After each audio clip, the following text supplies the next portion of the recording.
ദില്ലിയിൽ കോൺഗ്രസിന്റെ പുതിയ ആസ്ഥാന മന്ദിരത്തിന്റെ ഉദ്ഘാടനം നടന്നിരിക്കുന്നു. ഉദ്ഘാടന ദിവസമായി ഇന്നും വിവാദങ്ങൾ ഉണ്ടായി എന്നാണ് കോൺഗ്രസുമായി ബന്ധപ്പെട്ട് പറയാനുള്ളത്. പ്രധാനമായും ഈ പുതിയ മന്ദിരത്തിന്റെ പേര് ഇന്ദിരാ ഭവൻ എന്നാണ് കോൺഗ്രസ് നൽകിയിരിക്കുന്നത്. നമുക്ക് ദൃശ്യങ്ങളിൽ കാണാൻ കഴിയും. ഇന്ദിരാ ഭവൻ എന്ന് ഏറ്റവും മുൻവശത്ത് തന്നെ കൃത്യമായി എഴുതി വെച്ചിട്ടുണ്ട്. കഴിഞ്ഞ ദിവസം നേതാക്കൾ വാർത്താ സമ്മേളനം നടത്തി ഈ ഉദ്ഘാടനം അടക്കമുള്ള കാര്യങ്ങൾ വ്യക്തമാക്കിയപ്പോഴും ഇന്ദിരാ ഭവന്റെ ഉദ്ഘാടനം എന്ന് തന്നെയാണ് പറഞ്ഞത്. പക്ഷേ ഇന്നിപ്പോൾ ഉദ്ഘാടനം നടക്കാൻ മണിക്കൂറുകൾ ബാക്കിയുള്ളപ്പോഴാണ് വിവാദം ഉണ്ടായത്. വിവാദം ആരംഭിച്ചത് നമുക്ക് ഇവിടെ കാണാൻ കഴിയുന്ന ഈ ബാനറിലാണ്. ഈ ബാനറിലേക്ക് വന്നു കഴിഞ്ഞാൽ ഇവിടെ മൻമോഹൻ സിംഗിൻ്റെ ചിത്രത്തിലാണ് ഈ ബാനർ വന്നിരിക്കുന്നത്. ആരാണിത് വെച്ചിരിക്കുന്നത് എന്ന് അറിയാൻ അറിയില്ല എന്നാണ് നേതാക്കൾ വ്യക്തമാക്കിയിരിക്കുന്നത്. ഇതിൽ വ്യക്തമാക്കുന്നത് കോൺഗ്രസ് മുഖ്യാലയം, അതോടൊപ്പം തന്നെ സർദാർ മൻമോഹൻ സിംഗ് ഭവൻ എന്നാണ്. അതായത് മൻമോഹൻ സിംഗിൻ്റെ പേരിലാണ് ഈ പുതിയ ആസ്ഥാന മന്ദിരം എന്ന് വ്യക്തമാക്കിക്കൊണ്ടാണ് ഈ ഫ്ലെക്സ് ഇവിടെ വെച്ചിരിക്കുന്നത്. ഇത് ആര് വെച്ചു എന്നതിനെക്കുറിച്ച് ഇപ്പോഴും ഒരു വ്യക്തിയില്ല. ഇതുമായി ബന്ധപ്പെട്ട് നമ്മൾ കോൺഗ്രസ് നേതാക്കളോട് ചോദിച്ചപ്പോൾ അവർ വ്യക്തമാക്കിയത് ഇത് ആരാണ് വെച്ചത് എന്ന് അവർക്ക് അറിയില്ല, ഇതിൽ വിവാദം ആവശ്യമില്ല എന്നുള്ളതാണ്.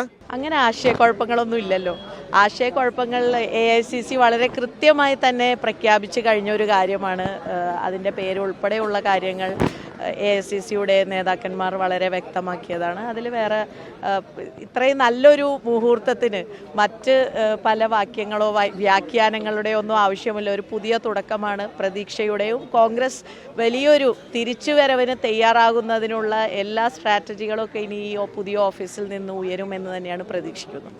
പുതിയ ആസ്ഥാന മന്ദിരത്തിൽ ഉദ്ഘാടനം നടന്ന ദിവസം ഇത്തരത്തിൽ ഒരു പോസ്റ്റർ വിവാദം ഉണ്ടായത് അതിൻ്റെ ശോഭ കെടുത്തിയെന്ന കാര്യത്തിൽ യാതൊരു സംശയവുമില്ല. നമ്മളിപ്പോൾ ദൃശ്യങ്ങളിലേക്ക് വന്നു കഴിഞ്ഞാൽ നിരവധി പ്രവർത്തകർ രാജ്യത്തിൻ്റെ വിവിധ കോണുകളിൽ നിന്ന് ഈ പുതിയ ആസ്ഥാനത്തേക്ക് എത്തിയിട്ടുണ്ട്. ഈ പുതിയ ആസ്ഥാനം കാണുന്നതിന് വേണ്ടി അത്തരത്തിൽ വലിയ ഒരു ഗംഭീര പരിപാടിയാക്കി തന്നെ ഈ പുതിയ ഇന്ദിരാ ഭവൻ്റെ ഉദ്ഘാടന ചടങ്ങ് കോൺഗ്രസ് മാറ്റുമ്പോഴാണ് ഈ വിവാദം ഉണ്ടായത്. 24 അക്ബർ റോഡിലായിരുന്നു ഇതുവരെ കോൺഗ്രസിൻ്റെ ആസ്ഥാനം ഉണ്ടായിരുന്നത്. അതിന് ഇന്ന് ഇപ്പോൾ പുതിയ ആസ്ഥാനം വരുന്നത് 9A കോട്ട്ല റോഡിലാണ്. എന്താണെങ്കിലും പുതിയ വിവാദങ്ങൾ അത് എത്രയും വേഗം അവസാനിപ്പിക്കും എന്നാണ് നേതാക്കൾ വ്യക്തമാക്കുന്നത്. ഈ ഫ്ലെക്സ് വെച്ചത് ആരാണെന്ന് കണ്ടെത്താനുള്ള ശ്രമം കോൺഗ്രസ് നേതാക്കളുടെ ഭാഗത്ത് ഉണ്ടാകുന്നുണ്ട് എന്ന് അറിയാൻ കഴിയുന്നു. കോൺഗ്രസ് സംബന്ധിച്ച് എക്കാലത്തും വിവാദം ഉള്ളൊരു പാർട്ടിയാണ്, വിവാദങ്ങൾ തുടരുന്ന പാർട്ടിയാണ്. എന്താണെങ്കിലും ഒരു പുതിയ ആസ്ഥാന മന്ദിരം ഏറെക്കുറെ 44 വർഷത്തിന് ശേഷം ഒരു പുതിയ ആസ്ഥാന മന്ദിരം നിർമ്മിച്ച് അതിന് ഉദ്ഘാടനം നടന്ന ദിവസവും വിവാദം പാർട്ടിയെ വിട്ട് അകലുന്നില്ല എന്നതിൽ വലിയ ആശങ്കയും ചില തരത്തിലുള്ള അതൃപ്തികളും നേതാക്കൾക്കിടയിൽ ഉണ്ട്. വീഡിയോ ജേർണലിസ്റ്റ് വിജിത്ത് ഊർക്കടവിനൊപ്പം reporter Noble Marikkaran, in reporter, Delhi.